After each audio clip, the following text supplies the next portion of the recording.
अस्सलाम वालेकुम दोस्तों, एक बहुत ही अच्छी खबर आई है सऊदी अरेबिया से। जी हाँ, मैंने तकरीबन 1.5 महीना पहले एक वीडियो बनाई थी, 1.5 से 2 महीना पहले, कि सऊदी अरब का जो अब गल्फ के जो रेजिडेंट्स हैं उनके लिए बड़ी अच्छी अपडेट आने वाली है और फाइनली वो न्यूज़ आ गई।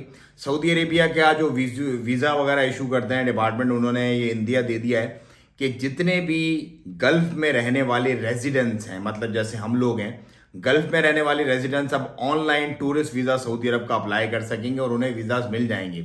ये तो है नंबर एक बात। नंबर दो, वो तमाम रेजिडेंट्स गल्फ के जिनके वीज़ाज लगे हुए हैं शेंजन के, कनाडा के और अमेरिका के। जैसे मेरा अमेरिका का वीज़ा लगा हुआ है, शेंजन का वीज़ा मेरे पासपोर्ट पे लगा हुआ है और वैलिड है। यूएसए का वीज़ा तो आपको पता है 5 साल का मल्टीपल एंट्री होता है, वो वैलिड है।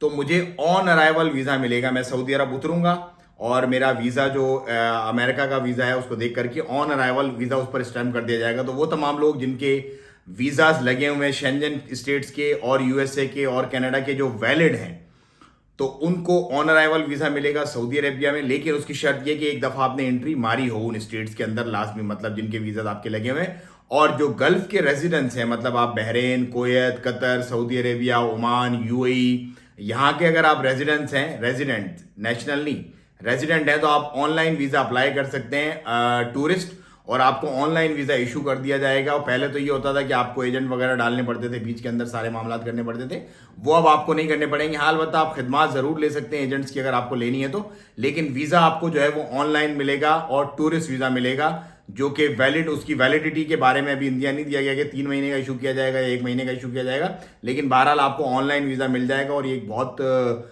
अच्छी अपडेट है सऊदी अरब के पॉइंट ऑफ व्यू से। चैनल को सब्सक्राइब करें, मजीद इस तरह की वीडियोस में आप लोगों से शेयर करता रहूंगा। मुझे दे इजाज़त, दुआ में याद रखें। अस्सलाम वालेकुम व रहमतुल्लाह।